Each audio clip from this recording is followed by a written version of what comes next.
رحم اللہ من قرأ الفاتحہ. بسم اللہ الرحمن الرحیم الحمد للہ رب العالمین الرحمن الرحیم.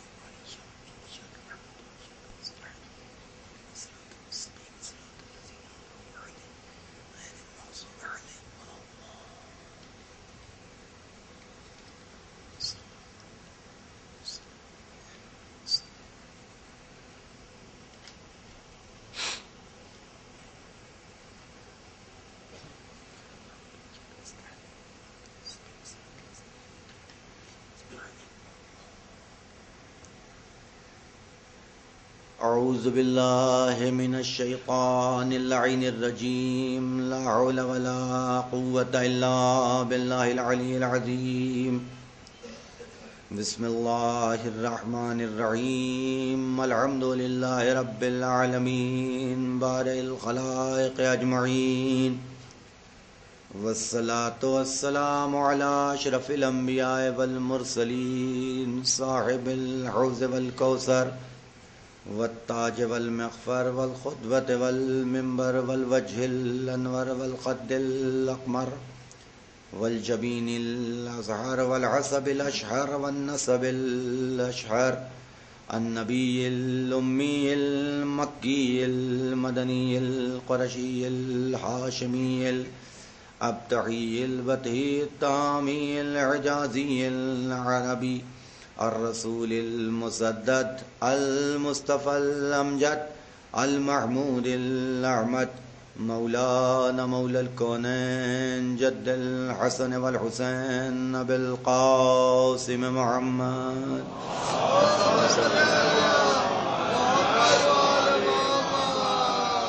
وآله الطيبين الطاهرين المعصومين الداعين إلى سبيل الله بالحكمة وبالموعظة الحسنة سيما بقية الله الأعظم مولانا حجة ابن الحسن العسكري.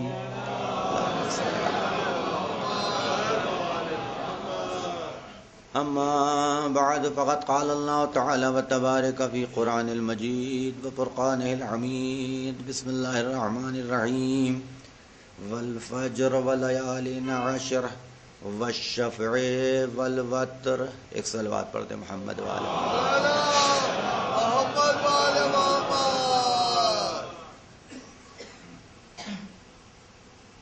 گفتگو ہے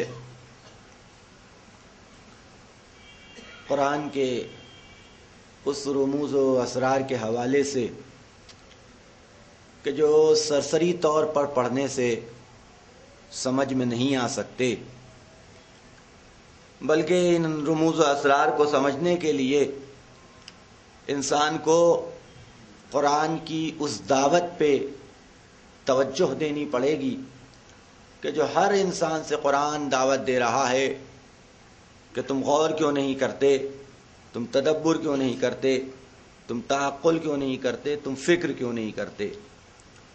بغیر اس دعوت پہ کو قبول کیے ہوئے قرآن کی انسان قرآن کے رموز و اسرار کو نہ درک کر سکتا ہے، نہ سمجھ سکتا ہے، جب تک کہ فکر کی دریاؤں میں انسان غوطہ نہ ہو. جوش ملی آبادی نے اسی لیے یہ شعر کہا تھا کہ الفاظ کے سر پر نہیں اڑتے معنی، الفاظ کے سینے میں اتر کر دیکھو. لہجہ بدل بدل کے قرآن گفتگو کر رہا ہے، اور یہ لہجہ متکلم کا لہجہ ہے، بولنے والے کا لہجہ ہے، کلام کرنے والے کا لہجہ ہے. اور اگر آپ کو کلام سمجھنا ہے تو آپ کو متکلم کا لہجہ تو پہچاننا ہی پڑے گا. بغیر متکلم کا لہجہ پہچانے ہوئے آپ کلام کے معنیوں، مطالب و مفاہیم کو درک نہیں کر سکتے. ہر حال میں آپ کو لہجہ پہچاننا ہے، چاہے کتنی ہی دشمنی کیوں نہ ہو، چاہے کتنی ہی عداوت کیوں نہ ہو، اللہ کا لہجہ تو آپ کو پہچاننا ہی پڑے گا. کتنا ہی بغض و حسد کیوں نہ رکھیں، کتنی ہی عداوت اپنے سینے میں دبائے ہوئے بیٹھے کیوں نہ ہوں، آپ کو اللہ کا لہجہ پہچاننا پڑے گا. بغیر اللہ کا لہجہ پہچانے آپ قرآن کے معنی و مطالب و مفاہیم کو نہیں سمجھ سکتے. اب ہم سے نہ لڑیے، جائیے خدا سے سوال کیجئے کہ اس نے علی کے لہجے میں کلام کیوں کیا. ایک صلوات پڑھ دے محمد و آل محمد پر.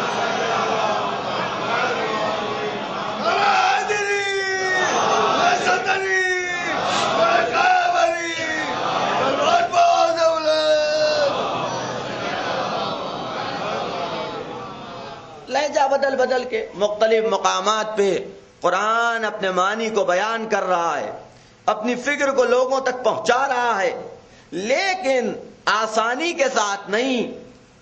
اتنی آسانی سے اگر بات پہنچا دی جائے تو جو چیز آسانی سے مل جائے انسان اس کی قدر نہیں کرتا. تمہیں اگر قرآن سے استفادہ کرنا ہے، قرآن کے معنی و مطالب و مفاہیم کو سمجھنا ہے اور اس سے مستفید ہونا ہے تو تمہیں فکر کرنا پڑے گا، تدبر کرنا پڑے گا، تفکر سے کام لینا پڑے گا. بغیر اس کے تم قرآن کے معنی و مطالب و مفاہیم تک نہیں پہنچ سکتے. اسے درک کرنا چاہو تو اتنی آسانی سے درک نہیں کر سکتے جب تک کہ فکر نہ کرو. دیکھیے کائنات کا کون انسان ایسا ہے کہ جو قسم نہیں کھاتا؟ ہر انسان قسم کھاتا ہے، کسی نہ کسی کی قسم کھاتا ہے، معتبر ترین شے کی قسم کھاتا ہے، محبوب ترین شے کی قسم کھاتا ہے. خدا بھی قسم کھا رہا ہے، لیکن تم قسم کھاؤ تو معنی اور ہیں، خدا قسم کھائے تو معنی اور ہیں. تمہارے قسم کا مفہوم اور خدا کے قسم کا مفہوم اور. تم قسم کیوں کھاتے ہو؟ تمہارے قسم کھانے کا صرف ایک عنوان ہوتا ہے، کسی کو اعتبار دلوانے کے لیے قسم کھائی جاتی ہے، کسی کو یقین دلانے کے لیے قسم کھائی جاتی ہے. آپ ادھر آئیے، یہی اچھے لگتے ہیں. ادھر آئیے. السلام علیکم. ایک صلوات پڑھ دیں محمد وآل محمد. اس سے بہتر انداز میں نعرہ صلوات. اور کیجئے گا، ہر انسان قسم کھاتا ہے لیکن ہر ایک کی قسم کا عنوان الگ الگ. ہم قسم اور آپ قسم کھاتے ہیں تو اعتبار دلوانے کے لیے، یقین دلانے کے لیے، سامنے والا ہماری بات پہ یقین کر لے. اور اگر بغیر کھائے قسم کام چل جائے تو کوئی انسان قسم نہیں کھاتا. قسم وہاں کھایا جاتا ہے کہ جہاں انسان کو اس بات کا شک ہے کہ اگر قسم نہ کھائی جائے تو مخاطب یقین نہیں کرے گا، اعتبار نہیں کرے گا، وہاں قسم کھاتا ہے. لیکن اللہ اعتبار دلوانے کے لیے قسم نہیں کھاتا، یقین دلانے کے لیے قسم نہیں کھاتا. اللہ کو اعتبار دلانے کی ضرورت کیا؟ اس لیے کہ کافر مومن اسے قسم کی ضرورت نہیں ہے، کافر مانے گا نہیں. مومن اس کے لیے ضرورت نہیں ہے کہ اللہ قسم کھائے، وہ تو ویسے ہی مان لے گا. کافر اللہ لاکھ قسم کھایا کرے تو وہ خدا کو ہی نہیں مانتا تو خدا کی قسم کیا تسلیم کرے گا؟ توجہ رکھیے گا. تو مومن کو ضرورت نہیں ہے، کافر اعتبار نہیں کرتا. تو اب اللہ قسم کیوں کھا رہا ہے؟ یکے بعد دیگرے، صبح کی قسم، فجر کی قسم، 10 راتوں کی قسم، 2 کی قسم، 1 کی قسم، سورج کے چمکنے کی قسم، چاند کے اس کے پیچھے آنے کی قسم، دن کی قسم، رات کی قسم. یہ آخر قسمیں اتنا کیوں خداوند عالم کھا رہا ہے؟ تو اب یہاں پہ 2 نظریے پیش کیے گئے، ایک عالمانہ ہے تو ایک عارفانہ. 2 نظریہ ہمارے سامنے آئے. پہلا نظریہ کہ اللہ جب کسی شے کو عظمت دینا چاہتا ہے تو اس کی قسم کھا لیتا ہے. اللہ جب کسی شے کو عظمت، اللہ کا لہجہ پہچانیے. میں نے عرض کیا، گفتگو یہاں سے شروع ہوئی تھی کہ جب خدا کسی شے کو عظمت دینا چاہتا ہے تو اس کی قسم کھا لیتا ہے. توجہ رکھیے گا. کسی کو بلندی دینا چاہتا ہے تو اس کی قسم کھا لیتا ہے، کسی کو رفعت دینا چاہتا ہے تو اس کی قسم کھا لیتا ہے. یہ عالمانہ نظریہ تھا. لیکن اس سے آگے بڑھ کے ایک عارفانہ جملہ بھی ہے کہ اللہ کسی کو بلندی دینا چاہتا ہے تو اس کی قسم کھاتا ہے نہیں، بلکہ اگر کوئی شے بلند ہوتی ہے تو اس کی قسم کھاتا ہے. کوئی شے رفعت والی ہوتی ہے تو اس کی قسم کھاتا ہے. کوئی شے بعظمت ہوتی ہے تو اس کی قسم قسم کھاتا ہے. ایک صلوات پڑھے محمد والے محمد.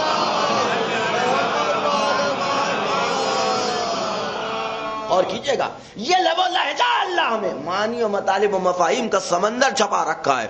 لا اقسم، لہجہ پہچانیے اللہ کا لہجہ. میں نے عرض کیا کہ اگر اللہ کے کلام کو درک کرنا ہے تو آپ کو اللہ کا لہجہ پہچاننا پڑے گا.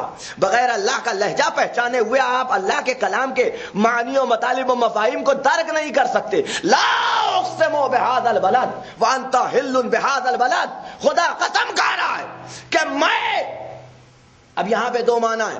لا اقسم بہذا البلد، یہاں پہ لا، یہ لفظ لا کے حوالے سے بحث ہے. حرف کے ذریعے سے قسم نہیں کھائی، فعل کے ذریعے سے خدا قسم کھا رہا ہے. غور کیجئے گا یہ لا اس کے حوالے سے بحث ہے.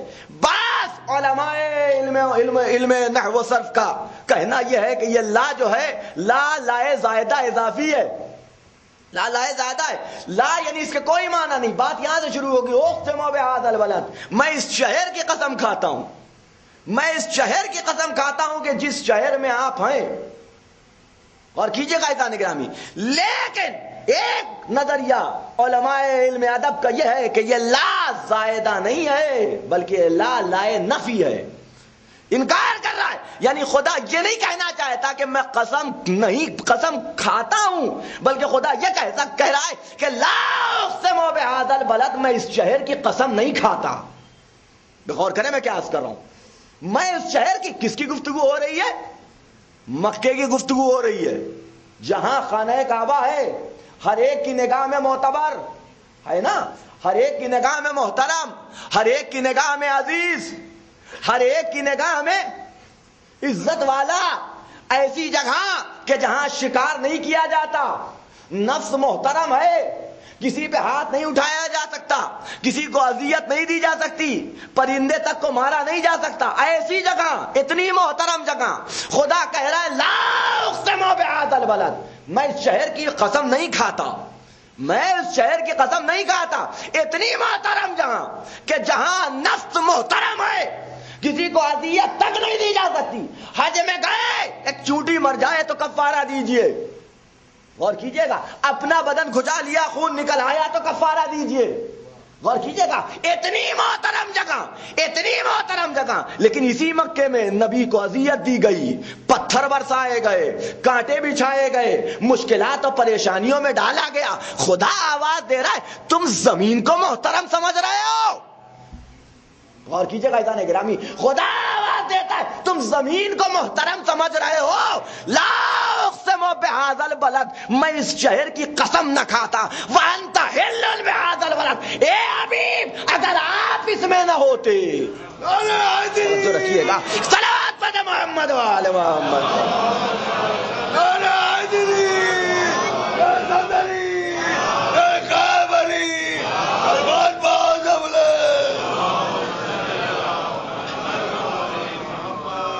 غور کیجئے گا عزیزان گرامی، میں اس شہر کی قسم نہ کھاتا. اے حبیب اگر آپ اس شہر میں نہ ہوتے. اللہ کا لہجہ پہچانیے، کیا کہہ رہا ہے خدا؟ لہجے سے لہجہ پہچانا جاتا ہے. غور کیجئے گا، اگر ملکے کی کنڈیشن میں انسان لسان متکلم کا لہجہ پہچاننے لگے تو اسے پریشانی نہیں ہوتی فیصلہ کرنے میں کہ کہاں تک آپ بول رہے ہیں، کہاں سے دوسرا شروع ہو گیا. اور کیجئے گا، فیصلہ کرنا بڑا آسان ہوتا ہے. خدا کہہ رہا ہے لا اقسم بہذا البلد وانت حل بہذا البلد، میں اس شہر کی قسم نہ کھاتا اگر آپ اس شہر میں نہ ہوتے. لہجہ پہچانیے، میں اس شہر کی قسم نہ کھاتا اگر آپ اس شہر میں نہ ہوتے. وہاں کہا کہ لا اقسم بہذا البلد وانت حل بہذا البلد، پھر کہہ رہا ہے وبعزتی وجلالی انی ما خلقت السماء مبنیہ ولا ارض مدیہ ولا قمر منیرا ولا شمس مضیہ ولا فلک یدور ولا بحر یجری ولا فلک یسری. توجہ رکھیے گا، وہاں کا لہجہ دیکھیے، یہاں کا لہجہ دیکھیے، ملا کے دیکھیے، سملرٹی پائی جاتی ہے کہ نہیں پائی جاتی؟ خدا وہاں کہہ رہا ہے کہ میں اس شہر کی قسم نہ کھاتا. یہاں کہہ رہا ہے میرے عزت و جلال کی قسم، میں نے آسمان کا شامیانہ نہیں بنایا، زمین کا فرش نہیں بچھایا. توجہ رکھیے گا، میں نے ان دریاؤں پہ سمندروں میں لوانی نہ پیدا کی، میں نے اس پہ کشتیاں نہ دوڑائی، میں نے فلک کو گردش نہ دی، اور اگر دی تو کاہے کے لیے؟ وہاں کہہ رہا ہے وَأَنْتَ حِلٌّ بِهَذَا الْبَلَدِ، میں اس شہر کی قسم نہ کھاتا اگر آپ نہ ہوتے۔ یہاں کہہ رہا ہے میں کچھ نہ پیدا کرتا اگر ان سے محبت نہ ہوتی۔ اور کریں آپ ایک صلوات پڑھیں محمد و آل محمد پر۔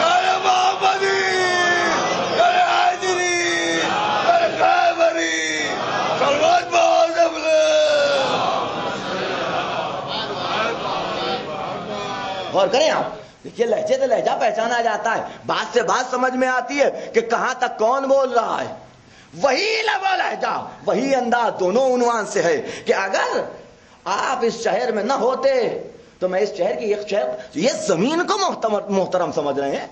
زمین محترم نہیں ہے، زمین محترم نہیں ہے وہ کہ جو زمین کے احترام کو بڑھا دے، بچا لے، وہ محترم ہے۔ توجہ رکھیے گا اور یاد رکھیے گا عزیزان گرامی، دیکھیے مکہ ہے نا محترم سرزمین۔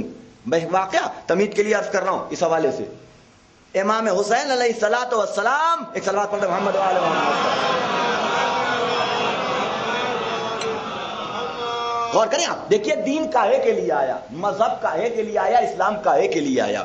اس لیے آیا تاکہ وہ ہمیں بچائے، یا ہمارا فریضہ ہے کہ ہم اسے بچائیں؟ تو کیا ہے؟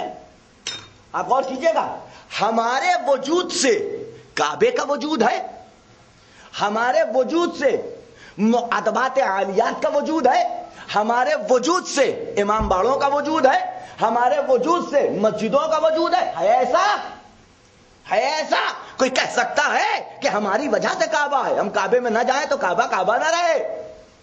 اور کیجئے گا عزیزان گرامی، ہم اگر امام باڑوں میں مجلسیں برپا نہ کریں تو یہ امام باڑے ویران ہو جائے، کوئی کہہ سکتا ہے؟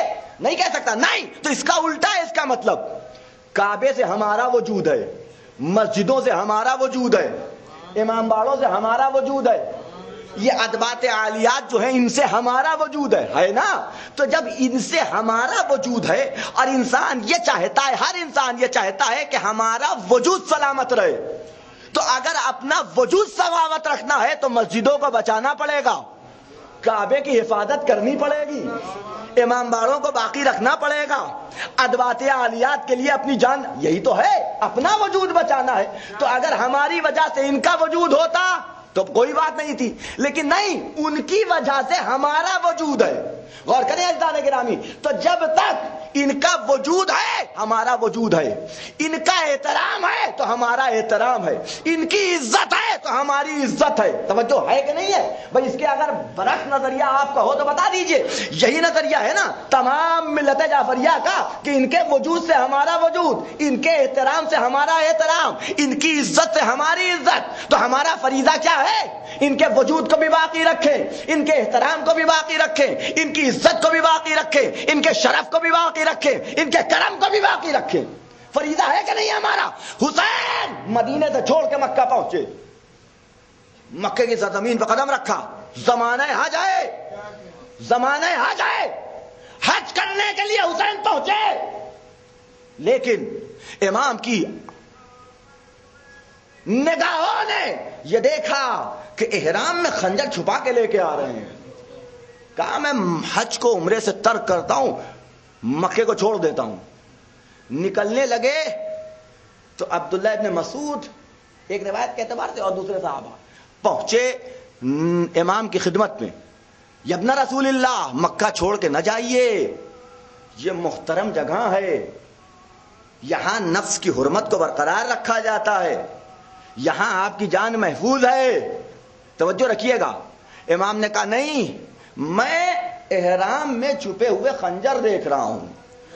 تو جواب ملتا ہے ادھر سے، یا مولا جب تک آپ مکے میں ہیں ہم آپ کی جان کی حفاظت کی ذمہ داری لیتے ہیں، ہم آپ کے ساتھ ہیں، ہم آپ کے ہمراہ ہیں، ہم آپ کے مدافع ہیں، لیکن اگر آپ نے مکہ چھوڑ کے کہیں اور کا سفر اختیار کر لیا تو اب ہم سے مطلب نہیں ہے۔ غور کیجیے گا عزیزان گرامی، امام نے تاریخی جملہ کہا ہے، تاریخی جملہ کا ہے.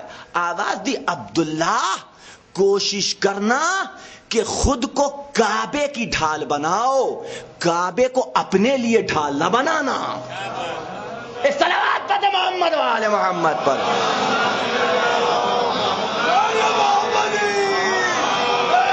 غور کیجئے گا،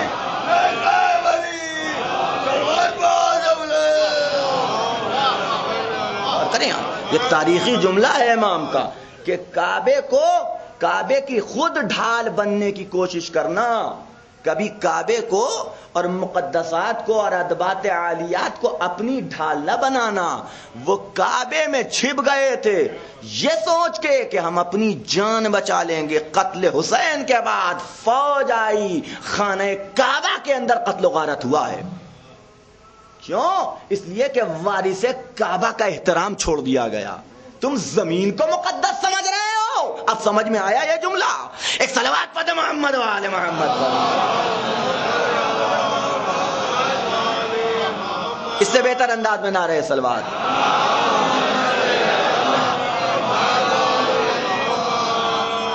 غور کریں آپ کہ تم زمین کو، لا اقسم بہذا البلد، میں اس شہر کی قسم نہیں کھاتا، وانت حل بہذا البلد، اگر آپ اس شہر میں نہ ہوتے، ہماری نگاہوں میں اس شہر کا احترام آپ کی وجہ سے ہے. توجہ رکھیے گا، اس لیے کہ کائنات آپ کی سبب خلقت نہیں ہے، آپ کائنات کے سبب خلقت ہیں. آپ نہ ہوتے تو میں اسے پیدا نہ کرتا. یہ کائنات کا وجود دیکھیے عزیزان گرامی، دنیا آج تک اس مسئلے میں پھنسی ہوئی ہے کہ اطاعت یا محبت. غور کریں آپ، اطاعت یا محبت. دو عنوان پیش کر دوں. اللہ نے کائنات کو خلق کس بنیاد پہ کیا ہے؟ آیا بنیاد خلقت کائنات اطاعت ہے یا محبت؟ غور کریں آپ، بنیاد خلقت کائنات اطاعت ہے یا محبت؟ غور کیجئے گا عزیزان گرامی. کنت کنزا مخفیا فاحببت ان اعرف.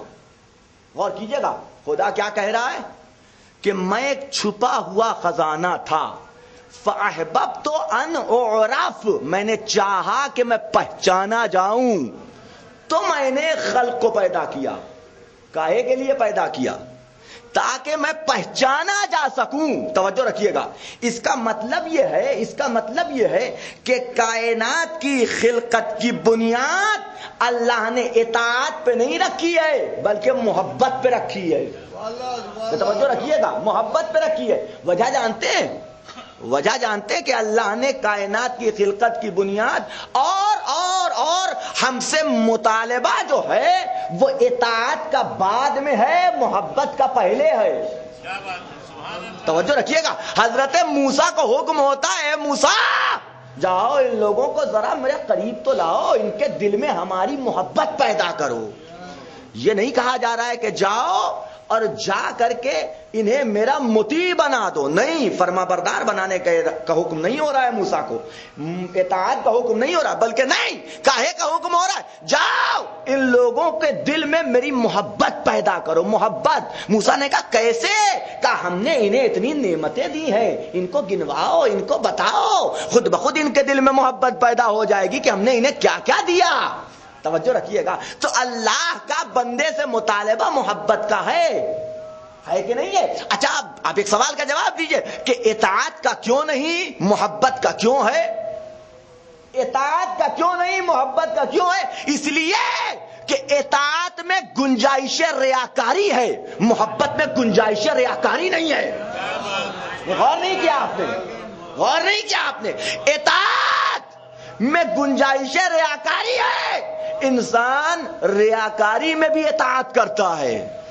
توجہ رکھیے گا، ریاکاری میں بھی مطیع بن جاتا. اگر ایسا نہ ہوتا تو نماز اطاعت کی ایک کیفیت کا نام ہے، اطاعت کی کیفیت کا نام ہے. جو نماز پڑھ رہا ہے یعنی اطاعت کر رہا ہے، لیکن اس میں گنجائش ریاکاری. اگر ایسا نہ ہوتا تو نبی کے پیچھے کھڑے ہو کے مسلمان اللہ اکبر کہنے کے بعد آستینوں میں بت چھپا کے نہ لاتے. توجہ رکھیے گا, اس کا مطلب یہ ہے کہ اطاعت میں گنجائش ریاکاری ہے, محبت میں گنجائش ریاکاری نہیں. یہی وجہ تھی کہ خدا نے رسول سے اجر رسالت کے عنوان سے اطاعت اہل بیت کا سوال نہیں کیا, محبت اہل بیت کا سوال کیا. صلوات پڑھیں محمد و آل محمد.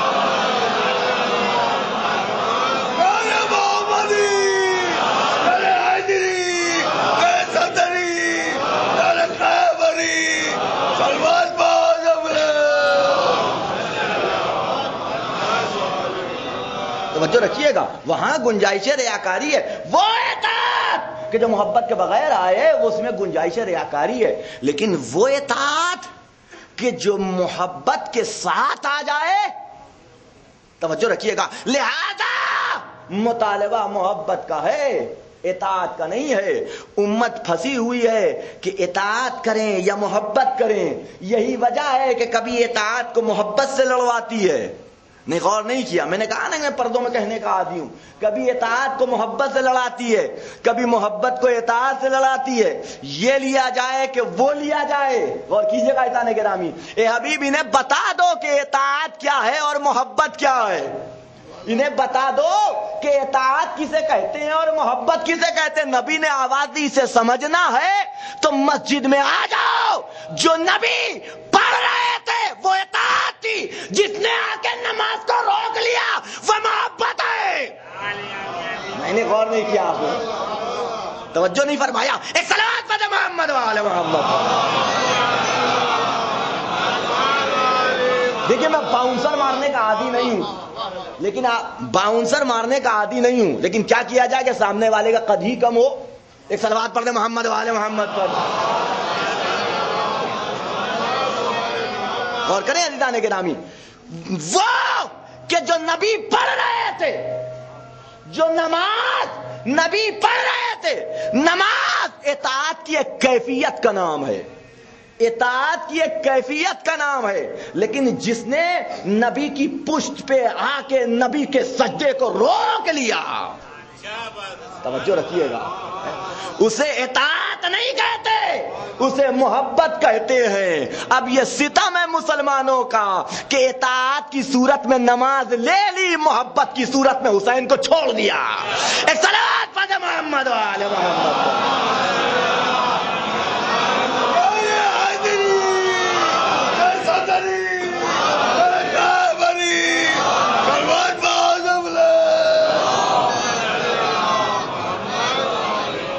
توجہ رکھیے گا, اطاعت وہ کہ جو نبی پڑھ رہے تھے, محبت توجہ رکھیے گا یہ ہے کیا. آپ اس کو کیا عنوان دیں گے کہ چند سال کا بچہ پشت پہ آ جائے, چند سال کا بچہ پشت پہ آ جائے, اللہ کی عبادت 70 مرتبہ سبحان ربی الاعلی و بحمدہ. توجہ رکھیے گا, طول دیا جا رہا ہے سجدے کو, طول دیا جا رہا ہے. یا نبی اللہ سنت ہے مسلمانوں, سنت ہے نبی کی. آ جائے بیٹا تم بھی طول دے کے دیکھو, نماز رہتی ہے. توجہ رکھیے گا, سنت ہے نبی کی, جو نبی کرے وہ کرنا چاہیے. ایسا اتفاق ہر گھر میں ہوتا ہے کہ نماز پڑھ رہے ہوں, بچہ آ کے مصلی پہ کھڑا ہو جائے یا پیٹھ پہ بیٹھ جائے, آ جائے, تم سجدے کو طول دے کے دیکھو, تم رکوع کو طول دے کے دیکھو, نماز رہے تو بتانا. توجہ رکھیے گا, اطاعت لے لی گئی, محبت کو چھوڑ دیا گیا. خدا نے کہا تو نہ سہی کہ جس کے بغض میں تم نے محبت کو چھوڑا ہے, تمہاری ہر اطاعت میں اسے واجب نہ کر دوں. اور کریں, بغیر اس کے تمہاری نماز نہ رہے. اسی لیے اللہ نے ہر نماز میں درود کو رکھ دیا کہ جب تک یہ نہ بھیجو گے اطاعت ہی نہیں رہے گی. ایک صلوات پڑھیں محمد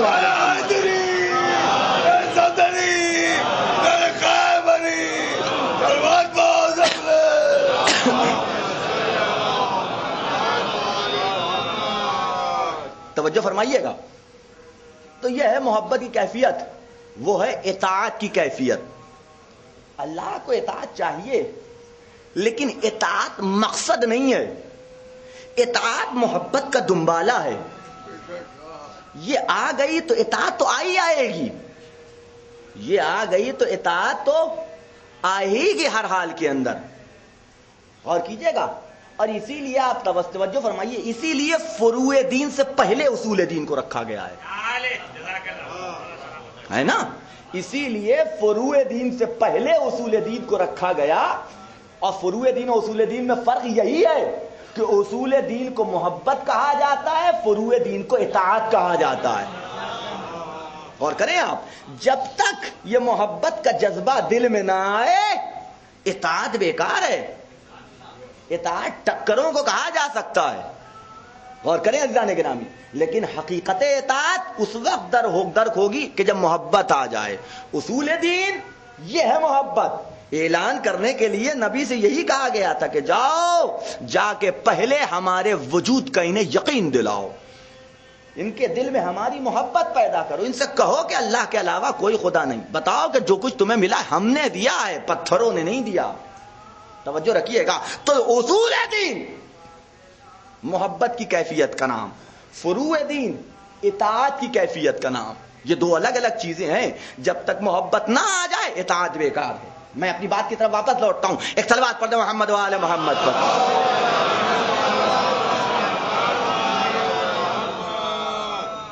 توجہ رکھیے گا. تو اللہ مقصد خلقت انسانیت بیان کر رہا ہے کہ ہم نے کیوں پیدا کیا, مخلوق کیوں پیدا کی ہم نے. یہ کائنات اتنا بڑا کاروبار, یہ کارخانہ عالم, کیا مقصد ہے اس کی خلقت کے پیچھے, کس ہدف اور کس مقصد کے تحت ہم نے اس سے بنایا. یہ نہ سمجھ لینا کہ تمہاری طرح بیکار بیٹھے ہوئے تھے تو سوچا کچھ کر ہی لیا جائے تو کائنات پیدا کر لیا, اوپر سے بیٹھا تماشا دیکھ رہا ہوں. نہیں, ایسا نہیں ہے. افحسبتم انا خلقناکم عبثا, کیا تم یہ سمجھتے ہو کہ ہم نے تمہیں بیکار پیدا کر دیا, بلا وجہ پیدا کر دیا, فالتو پیدا کر دیا؟ نہیں. کنتو کنزم مخفیا, میں ایک چھپا ہوا خزانہ تھا, میں نے چاہا کہ میں پہچانا جاؤں. فاحببت ان اعرف, میں نے چاہا کہ میں پہچانا جاؤں. فخلقت الخالق, تو میں نے خلق کو پیدا کر دیا, ایک مخلوق کو پیدا کر دیا. کاہے سے پیدا کر دیا ہے نا, کہہ رہا ہے میں نے ایک مخلوق کو پیدا کر دیا. اب یہ دوسرے رخ کی طرف گفتگو جا رہی ہے. میں نے ایک مخلوق کو پیدا کر دیا. سوال کاہے سے پیدا کر دیا, کاہے سے بنایا تو نے, کاہے سے خلق کر دیا تو نے. توجہ رکھیے گا. خدا کہہ رہا ہے تین جملے ہیں. تھا, کنتو تھا, فاحببت میں نے چاہا, فخلقت الخلق تو ایک خلق کو پیدا کر دیا. تو کاہے سے پیدا کیا, مادہ خلقت کیا ہے, کس شے کے عالم وجود میں لے آیا. ایک بات کہی جاتی ہے کہ اللہ نے, اب اس میں کوئی اختلاف نہیں ہے کہ وہ جو خلق پیدا ہوئی وہ محمد و آل محمد تھے. ایک صلوات پڑھتے محمد و آل محمد.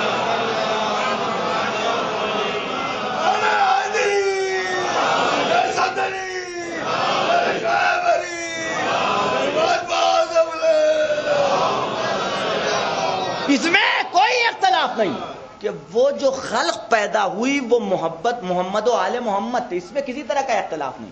سوال یہ ہے کہ اللہ نے انہیں پیدا کیا تو کاہے سے پیدا کیا, وہ مادہ خلقت کیا تھا. آدم بنے ہمیں پتا ہے, مٹی منگائی گئی, سانا گیا تو مٹی منگائی گئی تھی, مٹی, پانی تھا, گوننے والے ملائکہ تھے, پتلا بنانے والے فرشتے موجود تھے, اس سے بنے اور عالم وجود میں آ گئے. ہمیں پتہ چل گیا 4 چیزوں سے بنے, عناصر اربع, آگ, مٹی, پانی, ہوا, ان 4 چیزوں سے آدم بنے, ہمیں پتہ چل گیا. اللہ کہہ رہا ہے کہ میں نے ایک مخلوق کو پیدا کیا, وہی تھا, بس تھا اور کچھ نہیں تھا, اس کے علاوہ کچھ نہیں تھا. خدا کہہ رہا ہے کہ میں نے انہیں پیدا کیا تو کاہے سے پیدا کیا.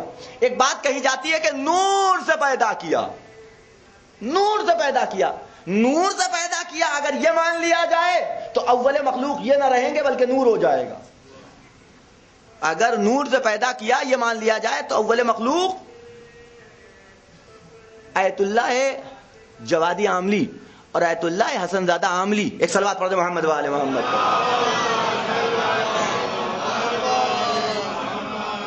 یہ دو حکیم امت نور سے پیدا کیا.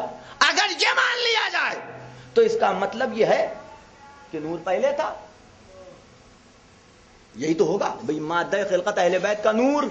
چاہے دو عنوان الگ کر لیجئے کہ اللہ نے اپنے نور سے الگ کر دیا, یہ بھی عیب ہے. اپنے نور سے اللہ نے اپنے نور کو, ایک نور کے ٹکڑے کو الگ کر دیا. یہ جملہ الگ اہل بیت کے ساتھ اور اللہ کے ساتھ فٹ ہی نہیں ہوتا.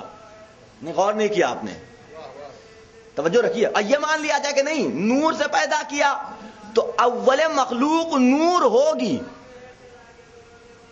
اہل بیت نہیں ہوں گے. جو سب سے پہلے عالم وجود میں آیا وہ کون؟ وہ کون؟ محمد و آل محمد. تو اگر محمد و آل محمد ہے تو سوال کاہے سے پیدا ہوئے؟ اگر نور مان لیا جائے تو اول مخلوق نور قرار پائے گی, اہل بیت نہیں قرار پائیں گے. توجہ رکھیے گا میں کیا عرض کر رہا ہوں, ہے کہ نہیں ہے؟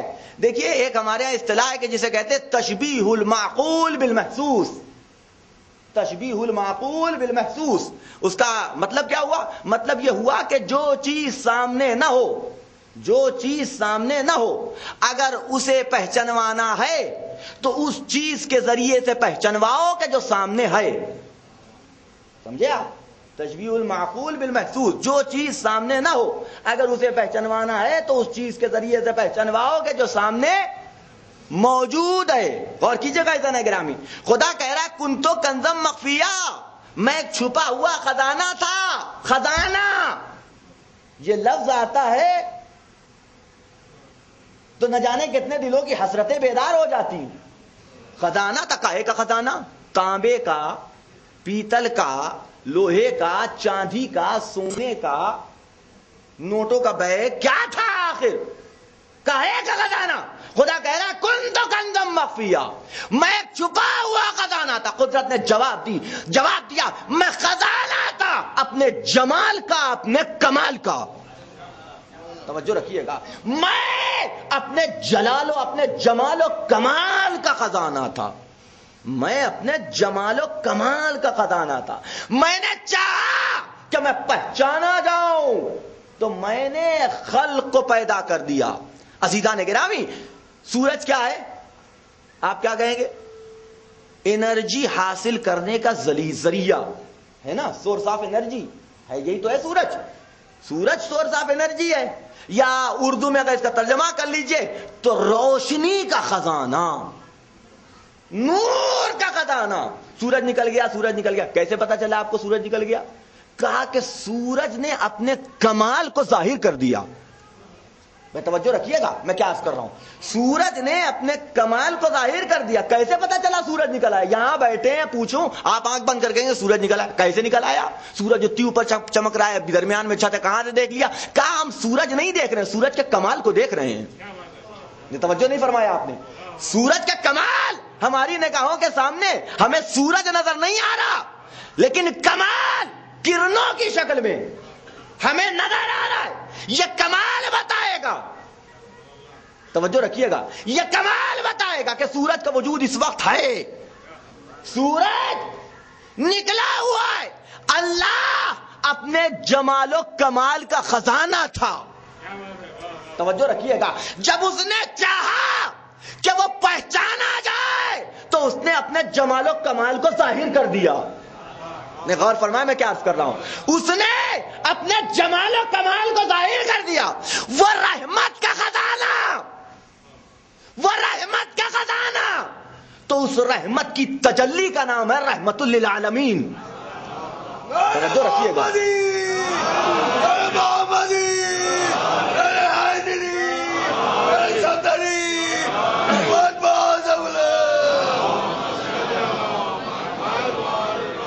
وہ رحمت کا خزانہ تو اس کی تجلی کا نام ہے رحمت للعالمین.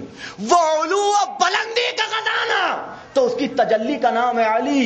وہ فاطر السماوات والارض تو اس کی تجلی کا نام ہے فاطمہ. وہ ہوا جمیل وہ یحب الجمال تو اس کی تجلی کا نام ہے حسن. وہ قدیم الاحسان تو اس کی تجلی کا نام ہے حسین. وہ لائق عبادت تو اس کی تجلی کا نام ہے زین العابدین، وہ علم کا مرکز تو اس کی تجلی کا نام ہے باقر العلم، وہ صدق و صفا پسند تو اس کی تجلی کا نام ہے جعفر صادق، وہ غصہ کرنے والا نہیں غصے کو ضبط کر لینے والا ہے تو اس کی تجلی کا نام ہے موسی کاظم، وہ راضی دیر میں ناراض ہونے والا جلدی راضی ہو جانے والا ہے تو اس کی تجلی کا نام ہے علی رضا۔ غور کریں میں کیا عرض کر رہا ہوں، وہ تقوی پسند تو اس کی تجلی کا نام ہے تقی، وہ پاک پاکیزہ طیب طاہر سبحان تو اس کی تجلی کا نام ہے علی نقی، وہ جلال رکھنے والا ہیبت والا تو اس کی تجلی کا نام ہے حسن عسکری، اور وہ ہمیشہ سے تھا ہمیشہ رہے گا تو اس کی تجلی کا نام ہے بقیت اللہ۔ صلوات پڑھ محمد وآل محمد۔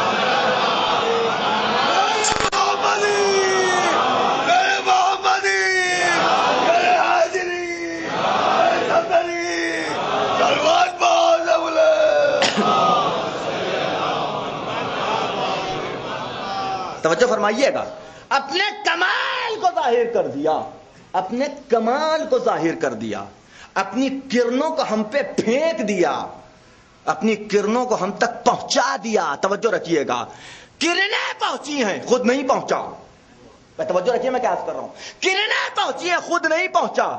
کوئی کہہ سکتا ہے کہ یہ کرنیں سورج ہیں؟ غور کیجئے میں کیا عرض کر رہا ہوں، کوئی کہہ سکتا ہے یہ کرنیں یہاں تک پہنچ رہی ہیں، ہم کہہ سکتے ہیں کہ یہ کرنیں سورج ہیں؟ نہیں، کرنیں سورج نہیں ہیں۔ توجہ رکھیے گا، جملہ سنیے گا، کرنیں سورج نہیں ہیں لیکن سورج سے جدا بھی نہیں ہے۔ غور کریں آپ، کرنیں سورج نہیں ہے لیکن سورج سے جدا بھی نہیں ہے۔ توجہ رکھیے گا، کرنوں کو سورج سے جدا کر دیا جائے تو معنی نہیں رکھتی، تو کرنیں سورج نہیں ہے لیکن سورج سے جدا بھی نہیں ہے۔ کرنوں کو خدا نہیں کہا جا سکتا، سورج نہیں کہا جا سکتا، کرنوں کو سورج نہیں کہا جا سکتا لیکن یہ کرنیں خود سورج سے جدا بھی نہیں۔ یہی وجہ تھی کہ منبر پہ آ کے امام نے ارشاد فرمایا کہ ہمیں رب نہ بنانا لیکن رب سے جدا بھی نہ سمجھنا۔ صلوات پڑھ محمد وآل محمد۔ تو یہ کرنیں ہیں کہ جو ہمارے گھر کو روشن کیے ہوئے۔ اب یہ نہیں ہو سکتا کہ سورج کی چاہت دل میں ہو اور کرنوں سے دشمنی ہو جائے۔ غور کریں آپ، یہ نہیں ہو سکتا کہ سورج کے چاہنے والے ہیں، سورج کے دوست ہیں، سورج والے ہیں لیکن کرنوں سے بیر، کرنوں کو گھر میں آنے نہیں دیں گے۔ آپ سوچئے اس گھر میں کبھی اجالا ہو پائے گا؟ اس گھر میں کبھی اجالا ہو پائے گا؟ اب مطلب سمجھ میں آیا کہ اگر یہ راضی تو ہم راضی، ہم راضی تو یہ راضی۔ اب سمجھ میں آیا مطلب؟ یہ بہت بڑا جملہ ہے یہ کہ اگر یہ راضی تو ہم راضی۔ اب سمجھ میں آیا کہ وہ سورج ہے کائنات۔ اب یہ تشبیہ، میں نے کہا نا تشبیہ معقول بالمحسوس، مشکل یہ ہے کہ اللہ کو کس چیز سے شباہت دی جائے، مجبوری ہے یہ، اور مثال میں مناقشہ نہیں ہوا کرتا۔ ہمارے ساتھ مجبوری ہے کہ ہمارے پاس سورج سے زیادہ روشن کوئی شے ہے ہی نہیں، تو اب ہم کیسے سمجھائیں اللہ کو؟ وہ کہہ رہا ہے میں نور ہوں، تو اب جو سب سے بڑا نور کا ہمارے پاس مرکز ہے وہ ہے سورج، اس سے بڑا کوئی مرکز ہی نہیں۔ توجہ رکھیے گا، تو اب یہ مجبوری ہے۔ اور کیجئے گا جانے گرامی، تو اگر سورج کی محبت دل میں ہے تو کرنوں کو اپنانا پڑے گا، کرنوں کو نہیں اپناؤ گے تو گھر میں اندھیرا رہے گا۔ غور کیجئے گا، اسی لیے خدا نے کہا کہ یہ راضی تو ہم راضی، یہ ناراض تو ہم ناراض۔ بڑا سخت معاملہ ہے۔ بس یہ آخری بات ہے اور آپ کی زحمت تمام، اپنی منزل پہ آ جاؤں گا۔ یہ راضی تو ہم راضی، دیکھیے پڑھتے بھی ہیں، سبحان من سبقت رحمتہ غضبہ، وہ کہ جس کی رحمت جس کے غضب پہ سبقت رکھتی ہے نا، وہ کہ جس کی رحمت اس کے غضب سے پہلے ہے. اللہ کی خصوصیت میں سے خصوصیت یہ ہے کہ وہ دیر سریع اور رضا لقب ہے نا, اللہ کا لقب ہے, اللہ کا ایک نام سریع اور رضا. کیا معنی سریع اور رضا کے؟ جلدی راضی ہو جانے والا ہے نا, جلدی راضی ہو جانے والا. اور اس کے ساتھ ساتھ یہی نہیں, دیر میں ناراض ہونے والا. جلدی ناراض نہیں ہوتا خدا, توجہ رکھیے گا, دیر میں. اور اس بات کا اندازہ لگانا ہے تو اس بات سے لگائیے کہ انسان سے جب کوئی اللہ دیر میں ناراض ہوتا ہے, کیسے پتا چلے؟ انسان سے کوئی خطا ہوتی ہے تو کرام الکاتبین کو حکم ہے کہ فوراً لکھ نہ لینا, فوراً لکھ نہ لینا, انتظار کرو, شاید توبہ کر لے. توجہ رکھیے گا, شاید توبہ کر لے. اور اگر توبہ کر دیا تو گویا اس نے خطا کی ہی نہیں, ہم نے دیکھا ہی نہیں. یہی تو مطلب ہوا, لکھنا نہیں, نامہ اعمال میں درج نہیں ہونا چاہیے. اگر اس نے توبہ کر لی, یہ معنی ہے اس کے دیر میں ناراض ہونے والا, جلدی راضی ہو جانے والا. بڑی سے بڑی خطا کرنے کے باوجود قرآن کہہ رہا ہے کہ دیکھو, لا تقنطوا من رحمت اللہ, اللہ کی رحمت سے کبھی مایوس نہ ہونا. وہ بخش سکتا ہے, وہ معاف کر سکتا ہے نا. آپ سوچئے, ہم مومن ہیں, اللہ کے ماننے والے, اللہ کی وحدانیت پہ ایمان رکھنے والے, اس کو ایک ماننے والے, وحدہ لا شریک کے قائل, اس کا کوئی شریک نہیں, اس کا کوئی ہمتا نہیں, اس کے کوئی برابر نہیں, وہ اکیلا ہے, ساری کائنات اس کی مخلوق ہے, وہ فوق ہے, ساری کائنات اس کے تحت میں آتی ہے, سب کا خالق, سب کا مالک وہ ہے. اللہ کو ہم یہ مانتے ہیں. اس کے بعد نبی کا مرحلہ, اس کے بعد ائمہ معصومین کا مرحلہ, اور اس کے بعد اور دوسری اصول دین کی چیزیں کہ جن پہ ہر مسلمان ایمان رکھتا ہے, ہم بھی ایمان رکھتے ہیں. توجہ رکھیے گا, آپ غور کیجئے, وہ اللہ اتنا رحیم و کریم ہونے کے بعد خطائیں ہم سے سرزد ہوتی ہیں, گناہ ہم سے سرزد ہوتا ہے, تو کچھ اچھے کام بھی ہم کرتے ہیں, ہے کہ نہیں ہے؟ اچھے کام بھی ہم کرتے ہیں, اور اس کے ساتھ ساتھ ہمیں اپنی خطاؤں پہ شرمندگی بھی ہوتی رہتی ہے, احساس ندامت بھی رہتا ہے کہ ہم سے یہ خطا سرزد ہو گئی, ہم سے یہ غلطی سرزد ہو گئی. کیا خدا نہ بخشے گا؟ کیا خدا نہ معاف کرے گا؟ کہ جو ہمارے ذہن میں یہ بات بیٹھا رہا ہے کہ اللہ کی رحمت سے کبھی مایوس نہ ہونا, اللہ تمہیں بخش سکتا ہے, اللہ تمہیں معاف کر سکتا ہے. کنفرمیشن اس لیے نہیں دیتا, کنفرمیشن انسان اس کو اللہ اس لیے نہیں دیتا کہ اگر کنفرمیشن مل جائے تو یہ اور بہک جائے گا. توجہ رکھیے گا, کنفرمیشن اس لیے نہیں دی جاتی, کنفرمیشن اگر مل جائے تو معاملہ اور زیادہ گڑبڑ ہو سکتا ہے, بگڑ سکتا ہے, یہ سرکشی کا شکار ہو سکتا ہے. خدا کہہ رہا ہے نا قرآن مجید کے اندر, کلا ان الانسان لیطغی, یہ انسان بڑا سرکش ہے, ان راؤ استغنا. اس کی سرکشی اس لیے آتی کہ جب یہ اپنے آپ کو مستغنی پا لیتا ہے تو سرکش ہو جاتا ہے.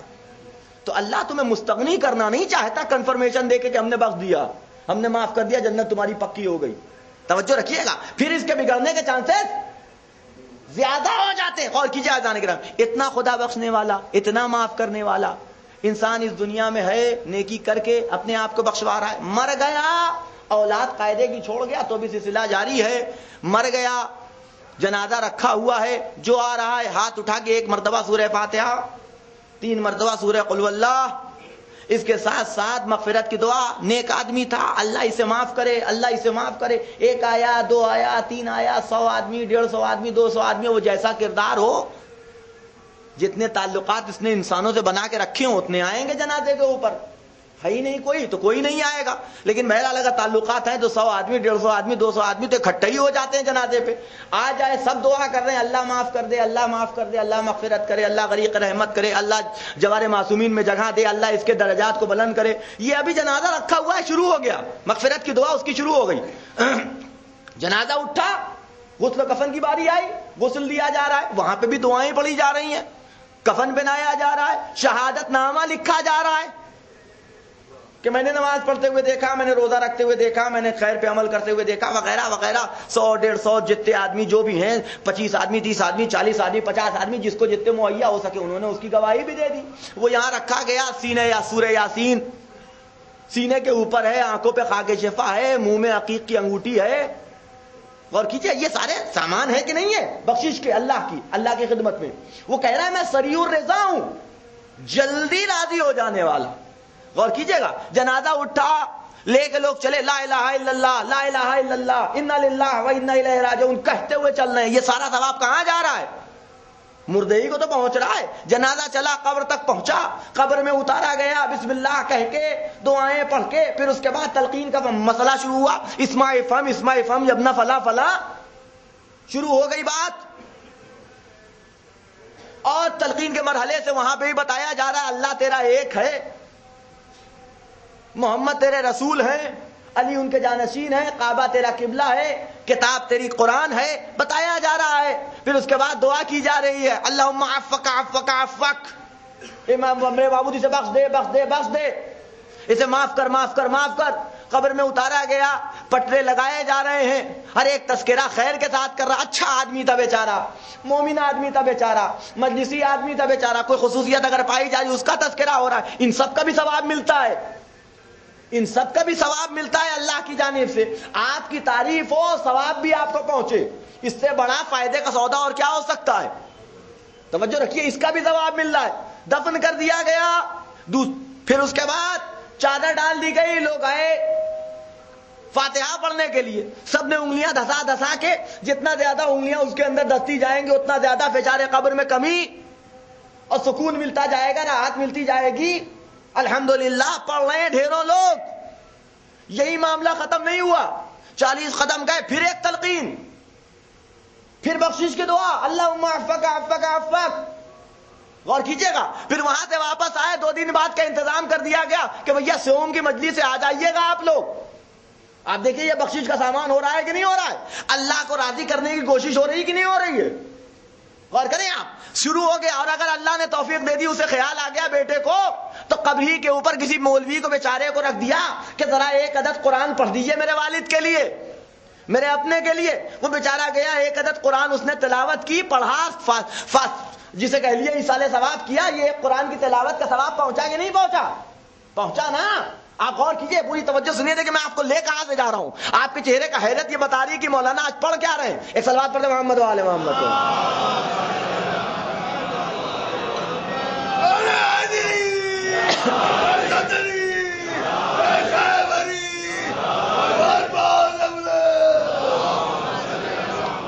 غور کریں آپ, دفنا کے واپس آئے, قرآن پڑھا گیا.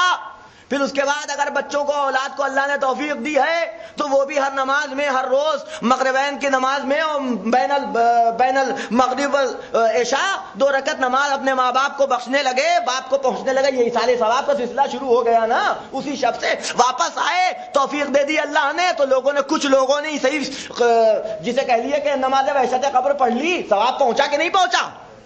اسی کو تو پہنچا ہوگا. 2 دن گزرا, سیوم کی مجلس آ گئی. سیوم کی مجلس کا اہتمام, کھانے کا بھی انتظام ہے, پینے کا بھی انتظام ہے.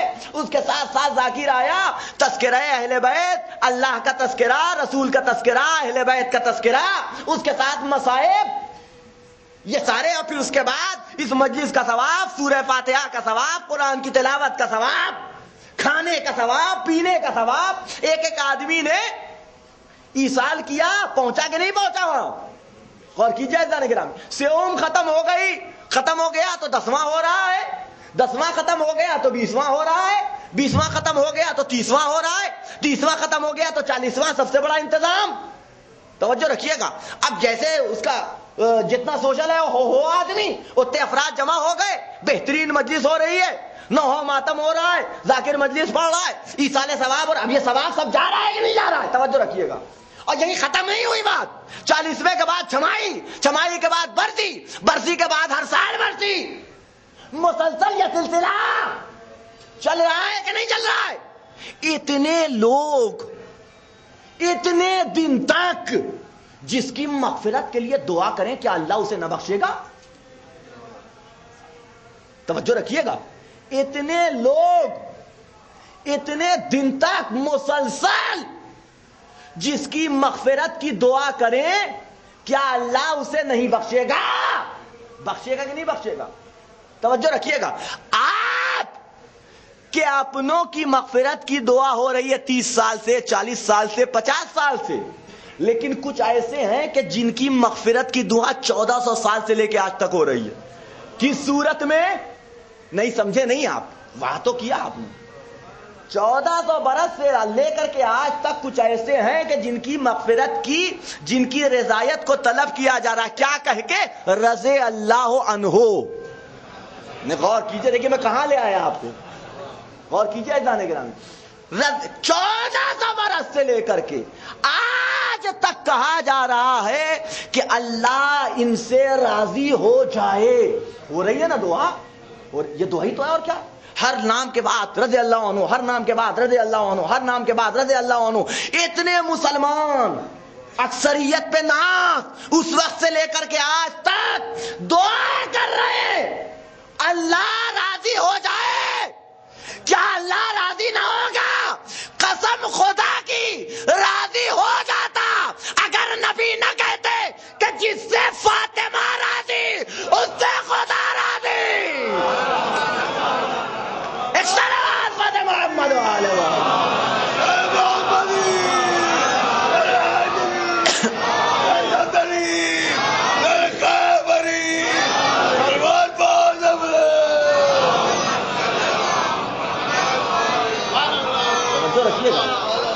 لمحہ فکریہ ہے، وہ سریع الرضا ہے، جلدی بخشنے والا. اس وقت سے لے کر کے آج تک دعا ہو رہی ہے، راضی ہو کے نہیں دیتا کسی صورت سے. کیوں؟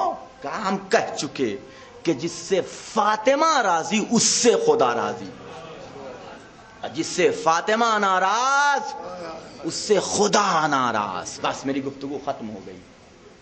فاطمہ راضی ہوں تو کیسے ہوں جب ان کی گود کے پالوں کو تم تہتے کر دو گے.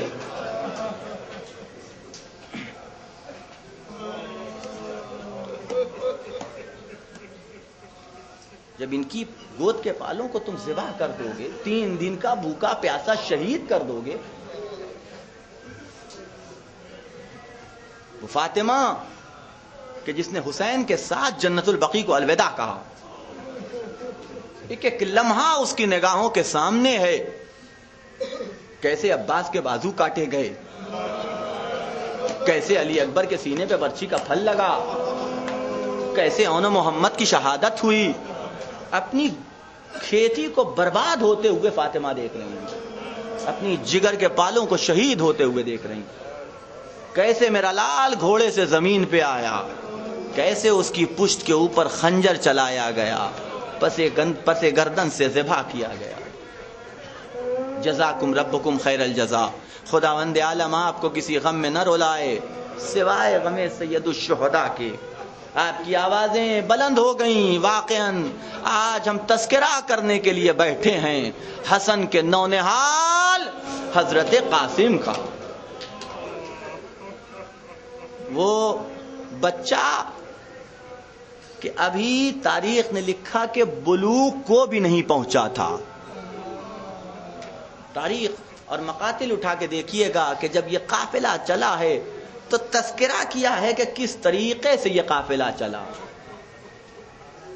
عباس کا گھوڑا کہاں تھا، علی اکبر کا گھوڑا کہاں تھا، اون محمد اون کس گھوڑے پہ سوار تھے، اور دوسرے جانثار جو حسین کے ہمراہ آئے، اولاد مسلم، اولاد عقیل، ان کے گھوڑے کہاں کہاں تھے. یہ سب تاریخ نے بیان کیے، لیکن کسی نے یہ نہیں لکھا کہ قاسم کا گھوڑا کہاں تھا، قاسم کس گھوڑے پہ سوار تھے. جانتے ہیں وجہ کیا ہے؟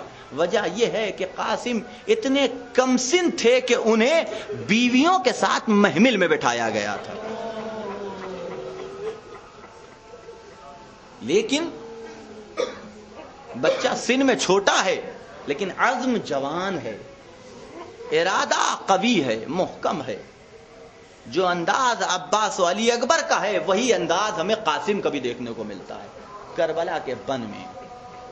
اگر علی اکبر نے یہ جملہ کہا تھا کہ جب کسی نے آ کے مولا سے کہا مولا ہم آگے آگے جا رہے ہیں، کوئی چیز ہے کہ جو ہمارے پیچھے پیچھے چلی آ رہی ہے، تو امام نے جواب دیا کہ وہ موت ہے کہ جو ہمارے پیچھے آ رہی ہے. تو علی اکبر نے جملہ کہا تھا نا بابا ہم حق پہ ہیں کہ نہیں ہیں.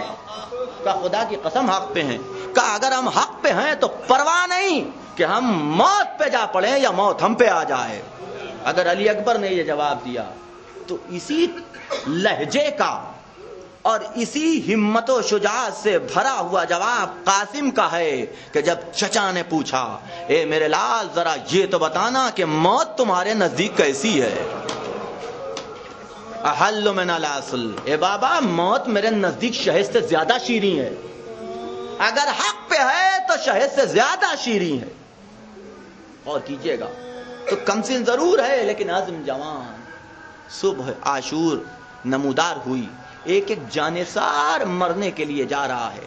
تاریخ نے لکھا کہ جب اعزا کی باری شروع ہوئی، ایک اعزا میں سے ایک حسین کا شہادت پاتا تھا، اور جیسے ہی حسین لاشا اٹھا کے لے کے واپس آتے تھے قاسم ہاتھوں جوڑے ہوئے پہنچ جاتے تھے چچا مجھے مرنے کی اجازت.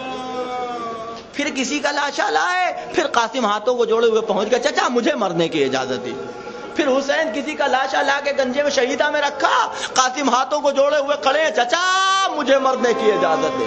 حسین آواز دیتے ہیں میرے لال تمہارے باپ نے تمہارا ہاتھ میرے ہاتھ میں دیا تھا، بھیا نے تمہیں مجھ کو سونپا تھا، میں تمہیں مرنے کے لیے بھیج دوں، میں تمہیں ان ظالموں کے حوالے کر دوں، میں تمہیں ان خوخاروں کے درمیان میں بھیج دوں؟ نہیں میرے لال میں تمہیں مرنے کی اجازت نہیں دے سکتا.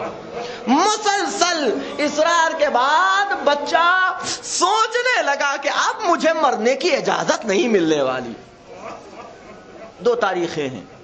آیا خیمے میں گریا کرتا ہوا، آنسو بہاتا ہوا، ماں کے پہلو میں بیٹھ گیا، مایوسانہ انداز میں سر جھکا ہوا ہے. ایک تاریخ جو آپ سنتے رہتے ہیں، ایک یہ بھی ہے کہ ماں نے سوال کیا ہے میرے لال کیا بات ہے؟ کہا چچا مرنے کی اجازت نہیں دیتے، بار بار چچا سے گزارش کر رہا ہوں کہ مجھے مرنے کی اجازت دے دو، لیکن چچا ہیں کہ مجھے مرنے کی اجازت نہیں دیتے.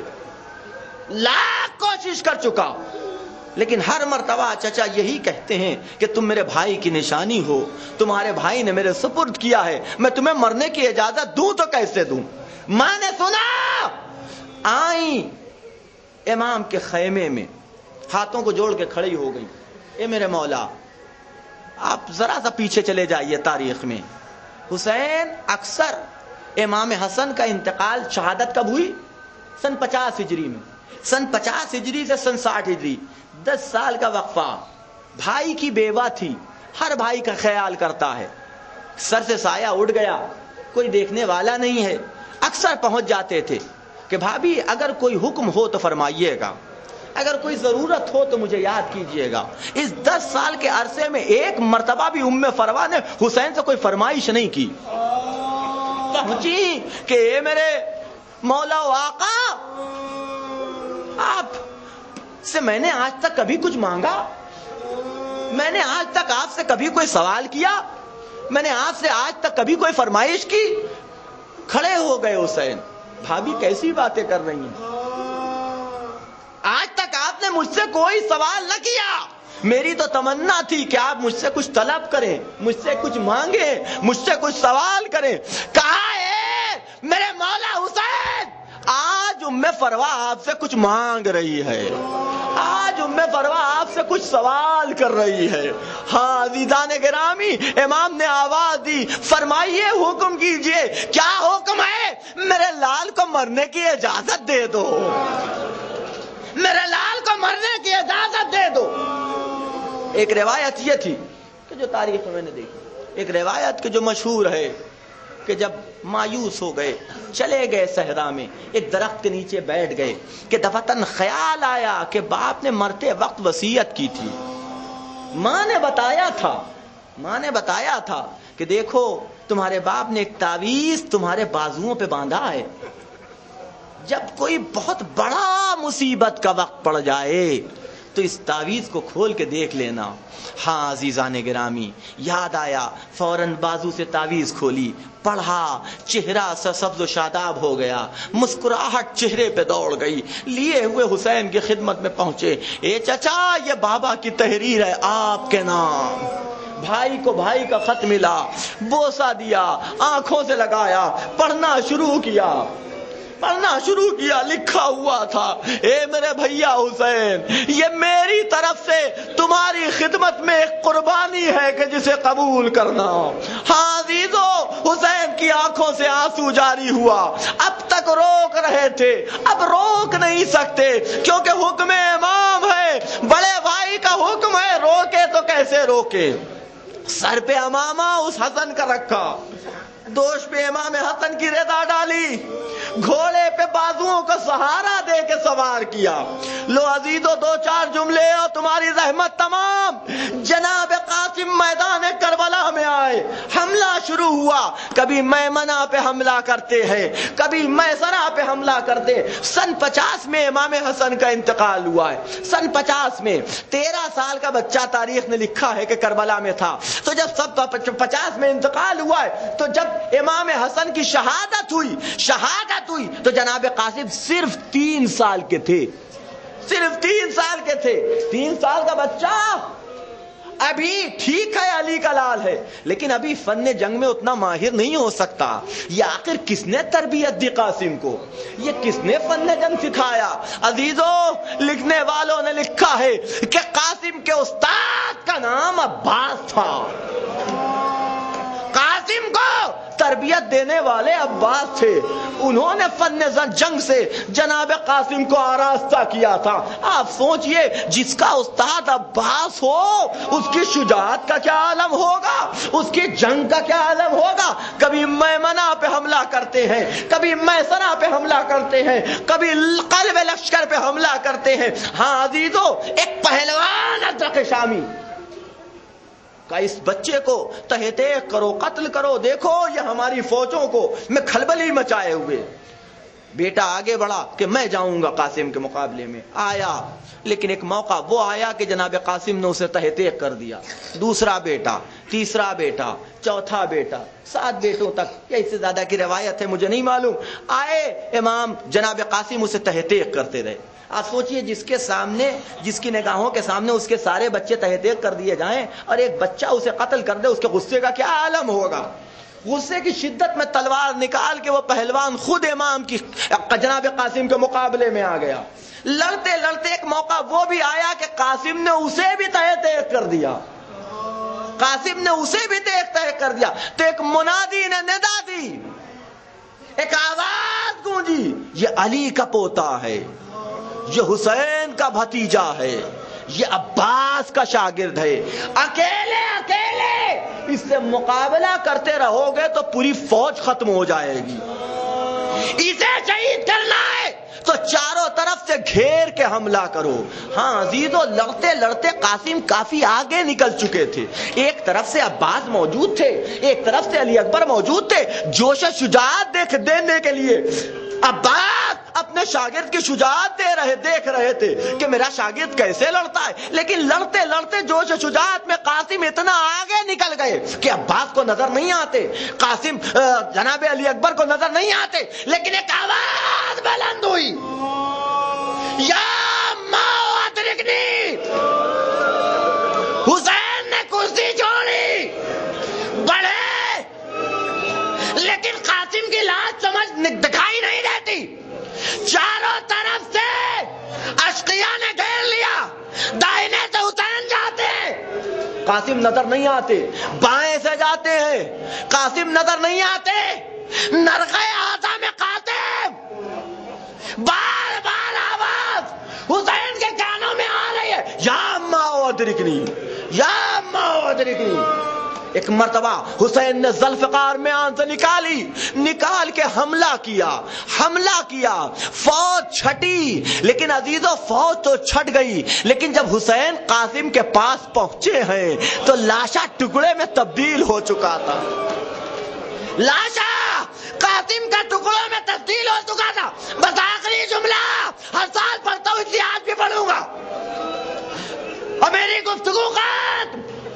جو بھی گھوڑے سے گرا ہے، اس زمین تک پہنچا ہے، اس نے حسین کو آواز ضرور دی ہے، اس نے حسین کو آواز ضرور دی ہے، لیکن عزیزان گرامی، جس نے آواز دی ہے حسین کو پکارا، ایک مرتبہ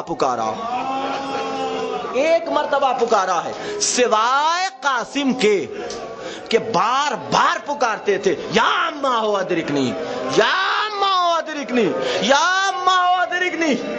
لکھنے والوں نے لکھا وجہ یہ ہے کہ حسین نے حملہ کیا، فوجیں چھٹی، قاسم کا لاشا درمیان میں، ادھر کے گولے ادھر، ادھر کے گولے ادھر، گولے کی ٹاپ علی جنا قاسم پہ پڑتی تھی، تڑپ کے آواز دیتے تھے اے چچا مدد کو، اے چچا مدد کو۔ سنو آخری جملہ، کربلا میں 2 لاشیں ایسے ہیں کہ جنہیں پامال کیا گیا ہے، 2 لاشیں ایسے ہیں، باقی سارے لاشیں بچا لیے گئے، صرف 2 لاشیں پامال ہوئے، ایک حسین کا لاشا، ایک قاسم کا لاشا، ایک حسین کا لاشا، ایک قاسم کا لاشا۔ لیکن دونوں میں بڑا فرق تھا، جب حسین کا لاشا پامال ہوا ہے، سر جدا کیا جا چکا تھا، لیکن جب قاسم کا لاشا پامال ہوا، روح ابھی بدن میں بچی ہوئی تھی، ادھر کے گولے ادھر، اے چچا مدد کو آؤ، اے چچا مدد۔